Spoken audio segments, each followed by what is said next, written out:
الحمد لله نحمده ونستعينه ونستغفره ونؤمن به ونتوكل عليه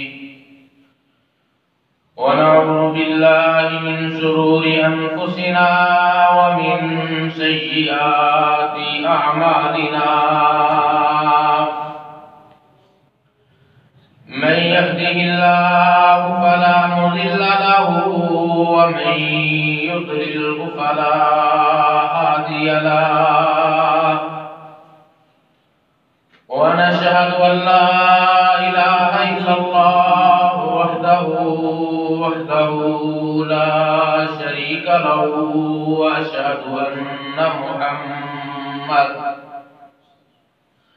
وأشهد أن محمدا عبده ورسوله اللهم صل على محمد وعلى آل محمد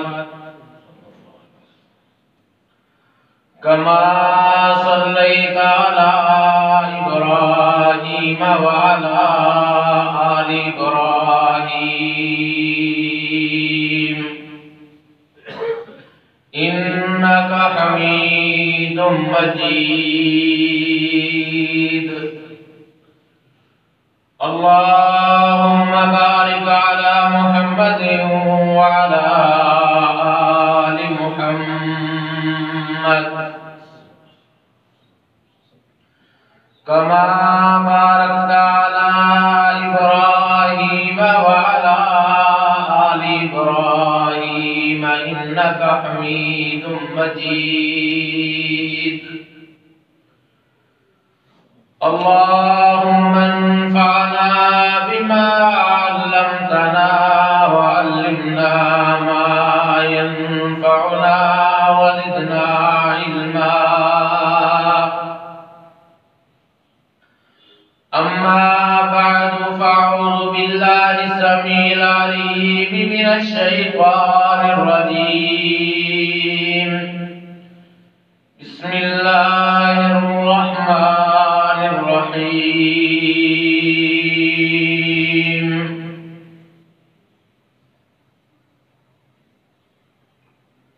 يا أيها الذين آمنوا توبوا إلى الله توبة نصوحا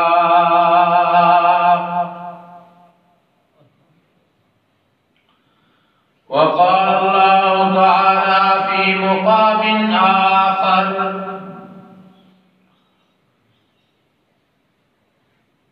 يا أيها الذين آمنوا قوا أنفسكم وأهليكم نارا وقال النبي صلى الله عليه وآله وسلم تركت فيكم أمرين لن تضلوا ما تمسكتم بهما كتاب الله وسنة رسوله أو كما قال النبي صلى الله عليه وسلم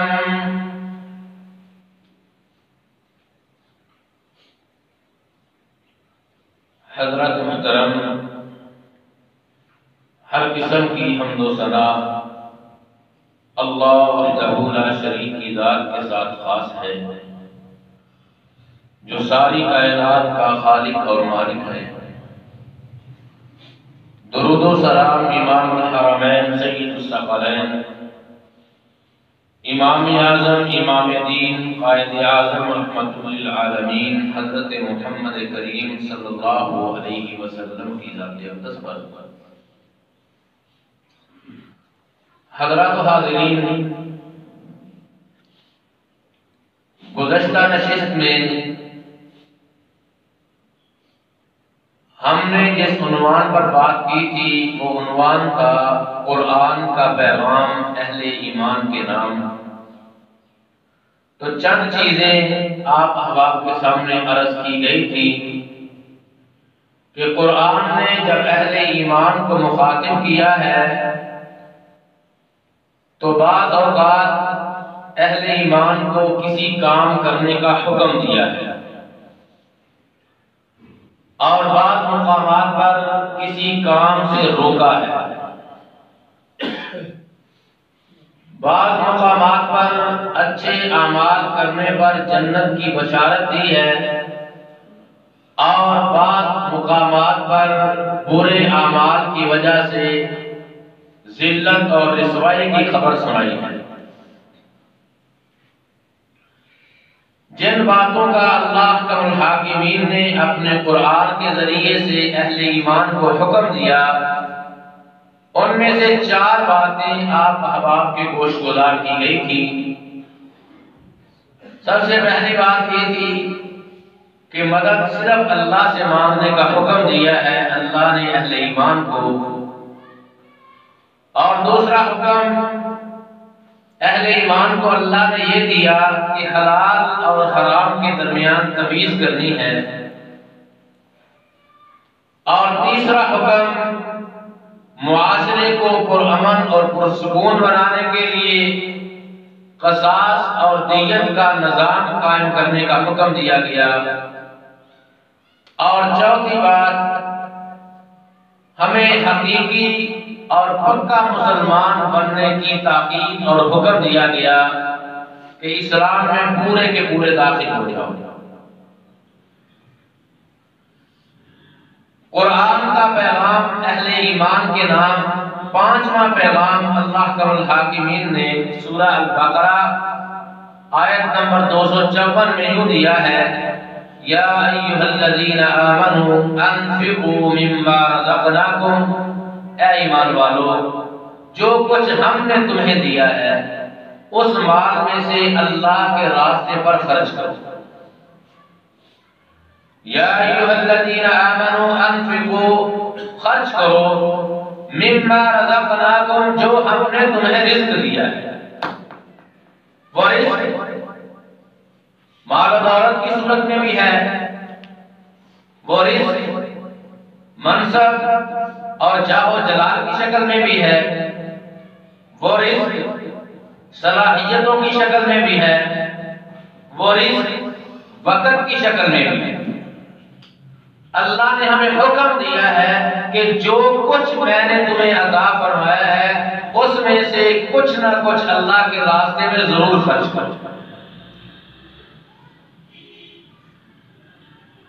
جہاں تک معاملہ مال کا ہے، اللہ کا الحاکمین نے بعض خرچ بعض حساب فرض کر دیا، ان میں سے زکوٰۃ ہے، عشر ہے، کہ اگر آدمی کے پاس ایسا نصاب کو پہنچا ہوا مال موجود ہے جس کے اوپر زکوٰۃ فرض ہے تو اللہ فرماتے ہیں سال میں 1 مرتبہ ضرور زکوٰۃ ادا کرو، نہیں ادا کرو گے تو مجرم بن جاؤ گے، معافی نہیں ملے گی۔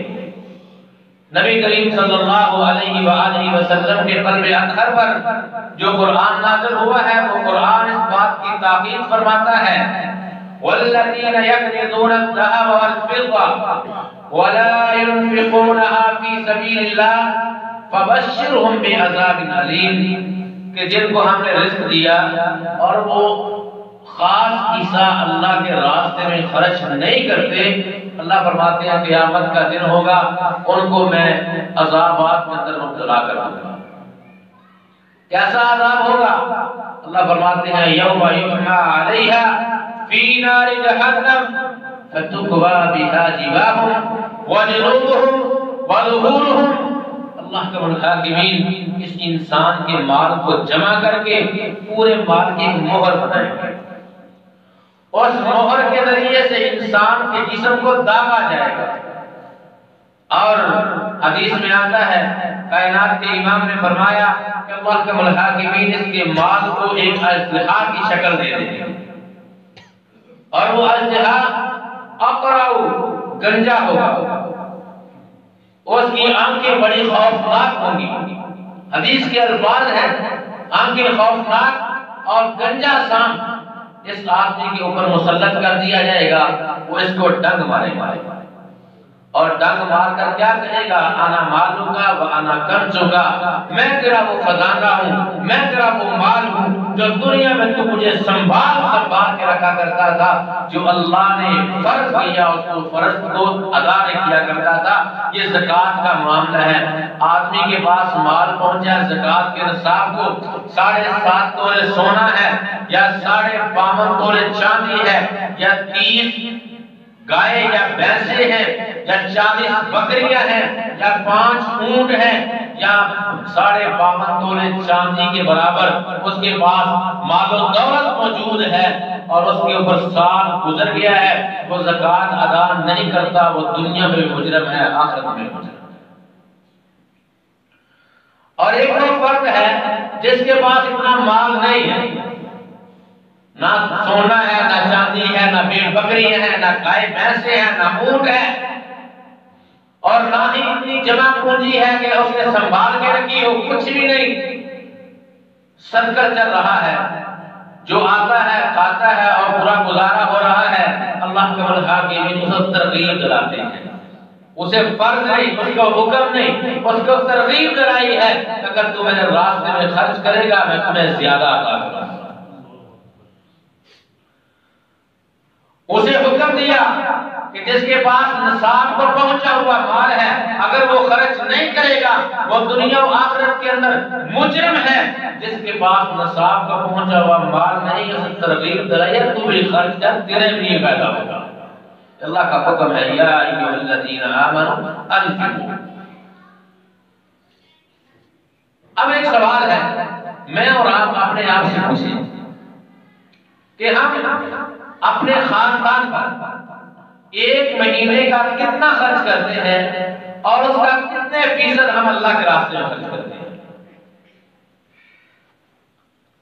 ایک آدمی روزانہ کا 1000 روپیہ کماتا ہے، 800 روپیہ اپنے بیوی بچوں میں خرچ کرتا ہے، وہ اللہ کے راستے میں کتنے خرچ کر رہا ہے؟ حضرات جی وقار، یہ میرے اور آپ کے لیے نمایاں فکریہ ہے۔ مجھے آپ نے اللہ نے کو منصب دیا ہے، ہم اس منصب سے اللہ کے لیے کیا حصہ نکال رہے ہیں؟ کیا ہم اس منصب کا استعمال کرتے ہوئے قرآن و حدیث کی ارشاد کر اپنا کردار ادا کر رہے ہیں کہ نہیں کر رہے ہیں؟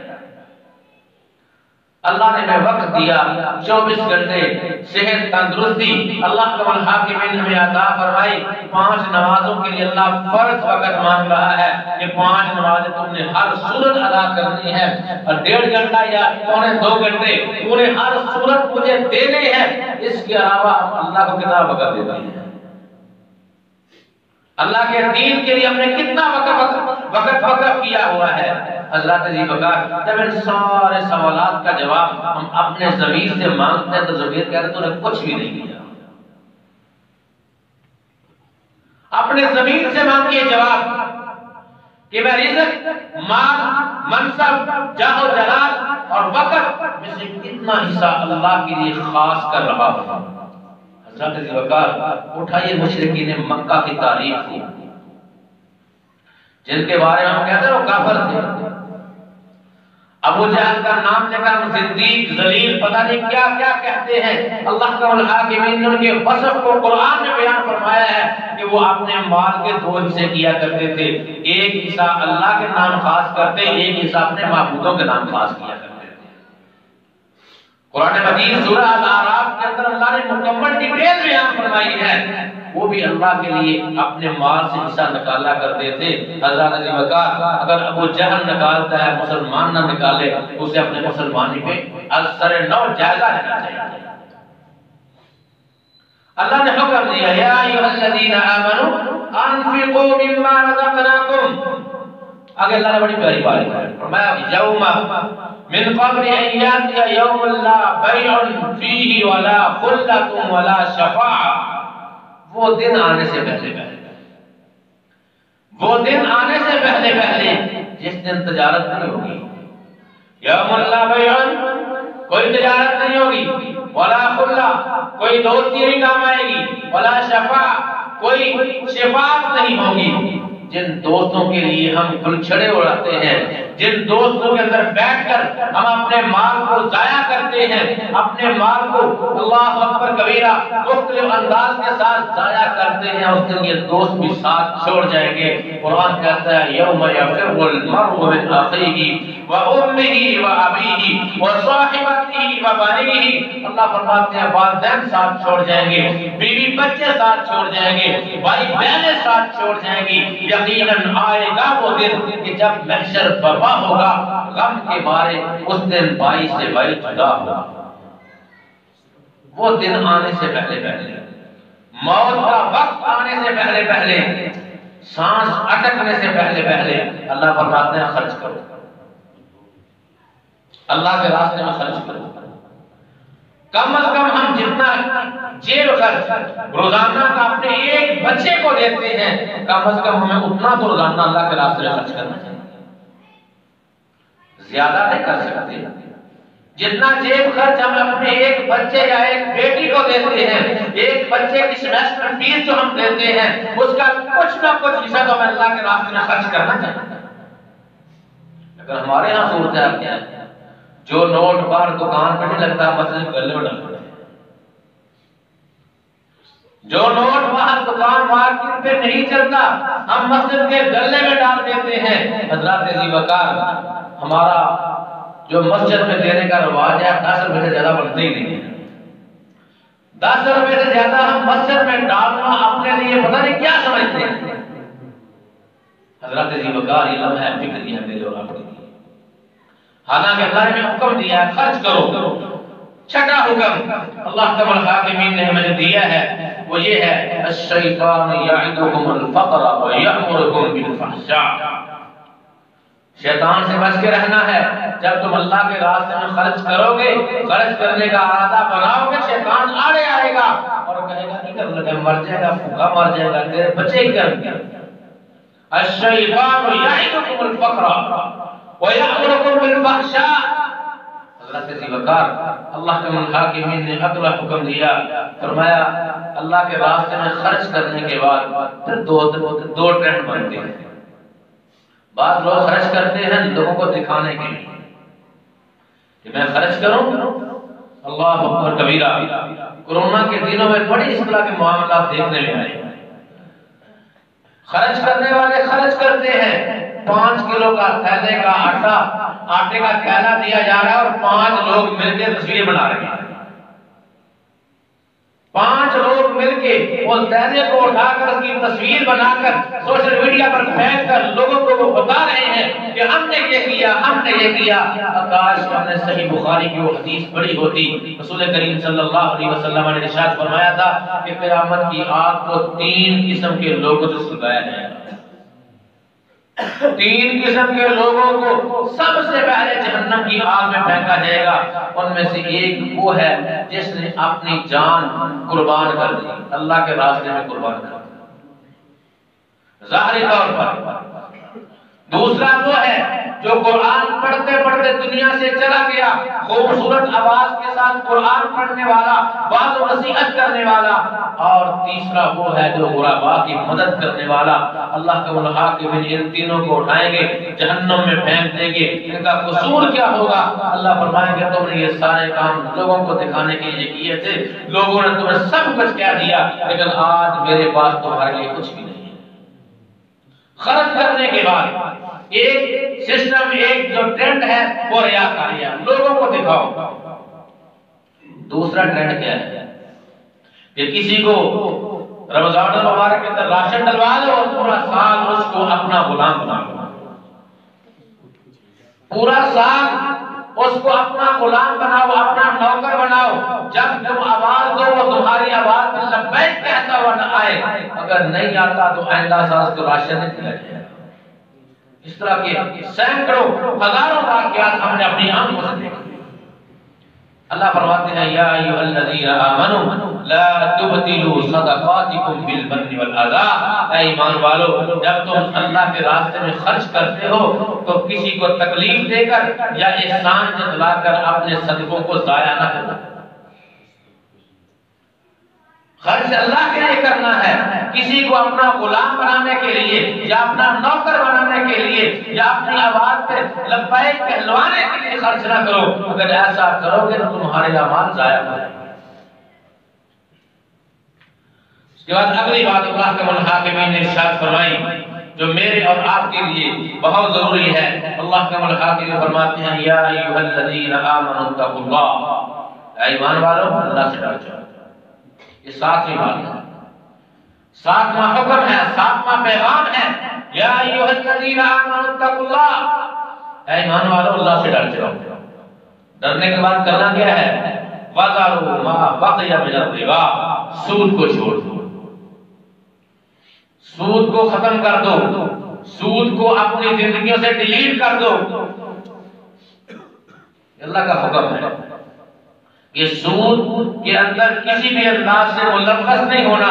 رسول کریم علیہ السلام نے ارشاد فرمایا تھا سود کھانے والا، سود کھلانے والا، سود لکھنے والا، سود کا کاروبار کرنے والا، سود کا گواہ بننے والا سواء سارے کے سارے گناہ کے اندر برابر شریک ہیں۔ اللہ کے پاک پیغمبر اس کا گناہ کتنا ہے، کائنات کے امام نے فرمایا قرآن پڑھو۔ اللہ کے حاکمین نے فرمایا فَإِن لَّمْ تَفْعَلُوا فَاعْذَرُوا بِحَرْبٍ مِّنَ اللَّهِ وَرَسُولِهِ، اگر تم سود سے باز نہیں آؤ گے اس کا مطلب یہ ہے تم نے اللہ اور اس کے رسول کے ساتھ اعلان جنگ کر دیا۔ کاش ہمیں سمجھ آ جاتی کہ جس قوم نے بھی اللہ اور اس کے رسول کے ساتھ اعلان جنگ کیا اللہ نے اس کو نشان عبرت بنایا ہے۔ اگر ہمیں اس بات کی سمجھ آ جاتی تو اسلام کے ملک نام پہ بننے والے ملک کے اندر سودی نظام رائج نہ ہوتا۔ لا الہ الا اللہ کی بنیاد پر حاصل ہونے والا ملک جس میں سود کے روا کی بات نظر ہی نہیں۔ حضرت علی وقار گھروں کے گھر اجڑتے دیکھے سود کی وجہ سے، گھروں کے گھر تباہ ہوتے دیکھے سود کی وجہ سے۔ عزیزان گرامی قدر، تو دنیا کا معاملہ ہے، آخرت کا معاملہ بڑا سخت ہے، آخرت کا معاملہ بڑا سخت ہے۔ نبی کریم صلی اللہ علیہ وآلہ وسلم نے اس کی بڑی سختی کے ساتھ مذمت فرمائی ہے۔ کائنات کے امام نے فرمایا سود کے گناہ کے اگر درجے کیے جائیں تو 70 درجوں میں سے سب سے آخری درجہ یہ ہے کہ آدمی اپنی ماں کے ساتھ نکاح کرے۔ سب سے ادنا درجہ، سب سے ہلکا درجہ گناہ کا یہ ہے کہ ماں بھی ہے اور غیر محرم ہے جس کے ساتھ کسی شکل میں بھی نکاح کی کوئی گنجائش نہیں ہے، یہ دو حرمتوں کو توڑنا سود کے برابر ہے، سب سے چھوٹا گناہ ہے۔ اللہ کے حاکمین نے اہل ایمان کو حکم دیا، قرآن کے ذریعے پیغام پہنچایا کہ ایمان والوں سے بچ جاؤ۔ وَذَرُوا مَا بَقِیَ مِنَ الرِّبَا، اس کے بعد اللہ فرماتے ہیں اِن كُنتُم مُؤْمِنِينَ، اگر تم مومن ہو۔ معلوم یہ ہوتا ہے جو سود سے باز نہیں آتا، سود کے کاروبار سے باز نہیں آتا، سود کھانے کھلانے لکھنے سے باز نہیں آتا، اسے اپنے ایمان کی فکر کرنی چاہیے۔ اللہ نے شرط لگا دیا وَذَرُوا مَا بَقِیَ مِنَ الرِّبَا، چھوڑ دو سود کو، ان کنتم مؤمنین، اگر تم مومن ہو۔ حضرت ذی وقار یہ وہ باتیں ہیں جس پہ تمام علماء کا اتفاق ہے، کیونکہ قرآن اتحاد کی دعوت دیتا ہے، قرآن اتفاق کی بات کرتا ہے، قرآن تمام مسلمانوں کی کتاب ہے، قرآن تمام انسانیت کی کتاب ہے۔ عزیزان گرامی قدر، جب میں نے قرآن کی ان تعلیمات کو دیکھا اور پھر دیگر مذاہب کی تعلیمات کو پڑھا، اللہ اکبر کبیرہ، تمام مذاہب کی تعلیمات جو ہیں وہ قرآن سے مستعار لی ہوئی نظر آتی ہیں کہ ہر مذہب کے اندر یہ ساری باتیں موجود ہیں۔ دنیا کا کوئی مذہب ایسا نہیں ہے جس کے اندر ان باتوں کا وجود موجود نہ ہو کہ یہ بھی گناہ ہے، یہ بھی گناہ، اس سے بچ جاؤ، نہیں بچو گے تو تمہاری دنیا بھی تباہ ہو جائے گی، آخرت بھی تباہ ہو جائے گی۔ اس کے بعد اللہ کے حاکمین نے فرمایا اللہ اکبر کبیرہ، ہمارے معاشرے کے اندر ایک بہت بڑا المیہ ہے کہ جب ہم تجارت کرتے ہیں، لین دین کرتے ہیں تو ہم لکھتے نہیں ہیں۔ اللہ فرماتے ہیں یا ایھا الذین آمنوا اذا تداینتم بینکم، اے ایمان والو جب تم آپس میں لین دین کرتے ہو، تجارت کرتے ہو، کوئی چیز کسی کو ادھار لیتے ہو، کسی سے ادھار لیتے ہو، فرمایا فَاكْتُبُوا، اس کو لکھو۔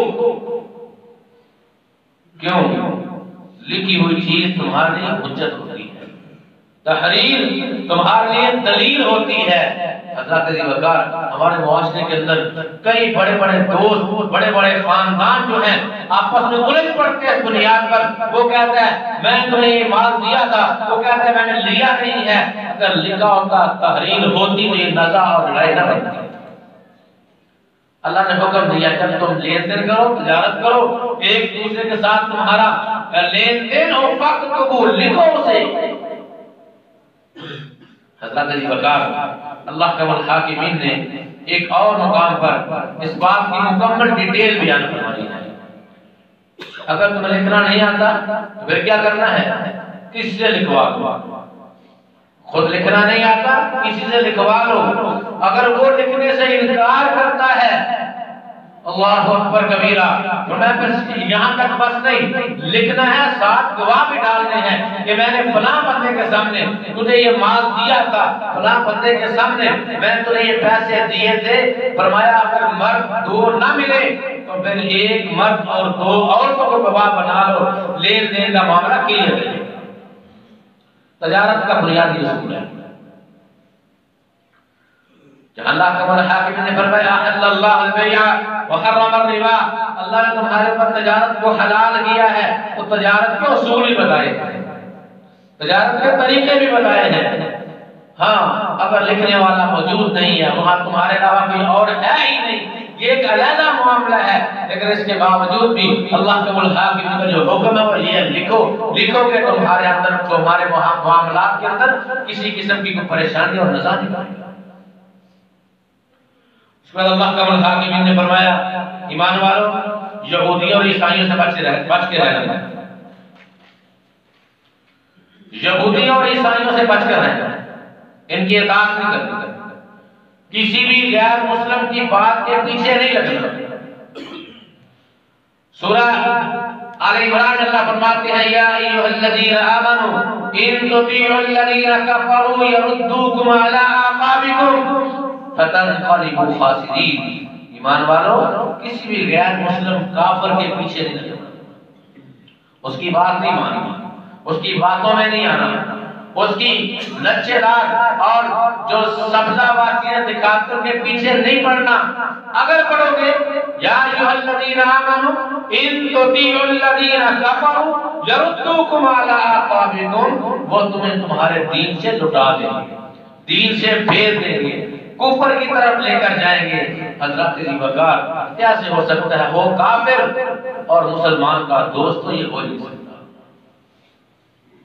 وہ کافر کسی بھی قسم کا ہو، وہ یہودی ہے، وہ عیسائی ہے، وہ ہندو ہے، وہ کسی بھی مذہب کے ساتھ تعلق رکھتا ہے، مسلمان کا دوست نہیں ہو سکتا۔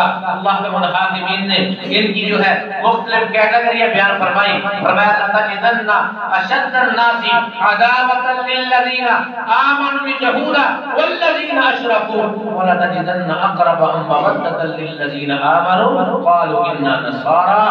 مسلمانوں کے بدترین جو دشمن ہیں وہ یہودی ہیں اور دیگر کافر ہیں، مسلمانوں کے قریب ترین جو لوگ ہیں وہ عیسائی ہیں، لیکن دوست نہیں ہیں۔ ان کے ساتھ معاشرتی تعلقات بناؤ لیکن ان کی اطاعت نہ کرو، ان کو کاپی نہ کرو۔ آئیے آج اپنے معاشرے کو دیکھیے، آج کا مسلمان کس طرح یہودیوں کو کاپی کرتا ہے، آج کا مسلمان کس طرح عیسائیوں کی نفاذی کرتا ہے، آج کا مسلمان کس طرح حنود و یہود کی تابعداری کرتا ہے۔ حضرت ابی بکر مجھے معاف کرنا، کلک سے بات کہنا پڑتی ہے، آج کی مسلمان عورت بے پردہ بازاروں میں گھومتی ہوئی نظر آتی ہے، بتائیے اسلام کا کلچر ہے؟ بے پردگی کی لہر کس نے چھوڑی ہے؟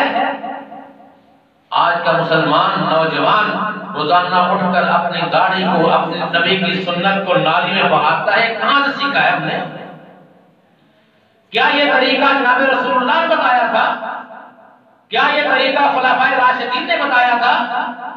کیا یہ طریقہ ائمہ اربعہ نے بتایا تھا؟ کہاں سے ہم نے یہ ساری باتیں لی ہیں؟ یہود و خنود سے، غیر مسلموں سے، جن کے بارے میں اللہ نے سب سے پہلے فرمایا تھا یا ایھا الذین آمنوا ان تطیعوا الذین کفروا یردوکم علی اعقابکم، ان کی بات مانو گے وہ تمہیں دین سے پھیر کر رکھ دیں گے۔ حضرت عزیز وقار یہ باتیں بڑی کڑوی ہیں لیکن ہیں حقیقت پر مبنی، کیونکہ نبی علیہ الصلوۃ والسلام کا بھی کفار کے ساتھ جو مناظرہ تھا وہ یہی تھا، کافر یہی کہتے تھے اس طرح کی باتیں نہ کیا کرو، کیونکہ اس طرح کی باتیں ہمارے عقیدے کے، ہمارے نظریے کے، ہمارے معاشرت کے خلاف ہیں۔ حضرات عزیز وقار قرآن اللہ نے ہمیں دیا ہے، ہم نے اس قرآن کو صرف چومنے اور چاٹنے کے لیے رکھا ہوا ہے، پڑھنے کے لیے نہیں رکھا۔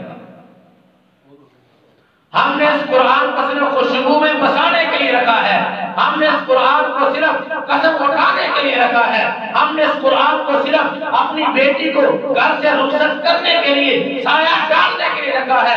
کعبہ کے رب کی قسم ہے قرآن اس لیے نازل نہیں ہوا، قرآن نازل ہوا تھا وَلَقَدْ يَسَّرْنَا الْقُرْآنَ لِلذِّكْرِ فَهَلْ مِن مُدَّكِرٍ، اس سے نصیحت حاصل ہو۔ یہ کیا کہہ رہا ہے؟ قرآن کہتا ہے کہ تم نے غیر مسلموں کی اطاعت کی، فرما برداری کی، یردوکم علی اعقابکم، وہ تمہیں تمہارے دین سے لٹا دیں۔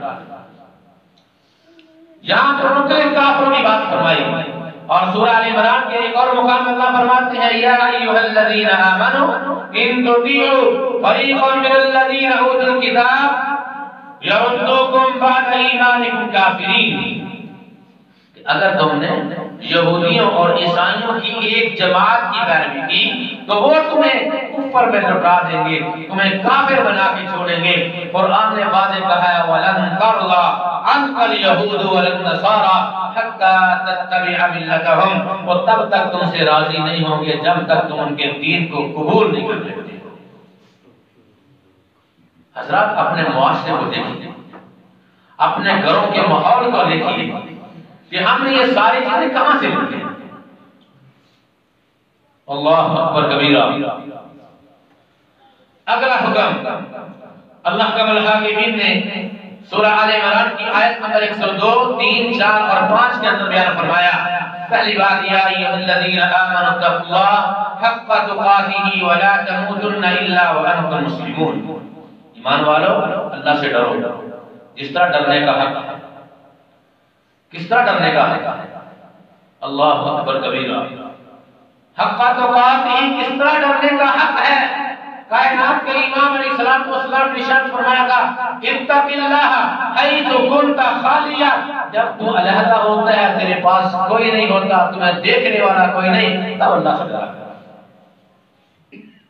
آج سوشل میڈیا کے اوپر ایک ایپ استعمال ہوتی ہے واٹس ایپ، اس کے بارے میں معروف ہو چکا ہے، اس نے کہا جی ہم آپ کا ڈیٹا فیس بک کو دے دیں گے، وہ آپ کے ڈیٹا کو شیئر کریں گے، پوری دنیا سراپا احتجاج ہے، ہماری پرائیویسی ختم ہو گئی، ہماری ساری باتیں لوگوں کے سامنے واضح ہو جائے گی۔ حضرات کبھی ہم نے یہ بھی سوچا ہے ایک وقت آئے گا اذا زلزلت الارض زلزالها واخرجت الارض اثقالها وقال الانسان ما لها یومئذ تحدث اخبارها، زمین کے جس کونے میں بیٹھ کر بھی ہم نے کوئی نیکی کی ہے وہ کونا بول کر ہماری نیکی کی گواہی دے گا، زمین کے جس کنارے میں بیٹھ کر ہم نے اللہ کی بغاوت کی ہے وہ کنارہ ہماری وہاں بھی گواہی دے گا۔ دنیا کے سامنے رسوا نہیں ہونا چاہتے، اگر قیامت کے اندر رسوا ہو گیا ہمارا کیا بنے گا؟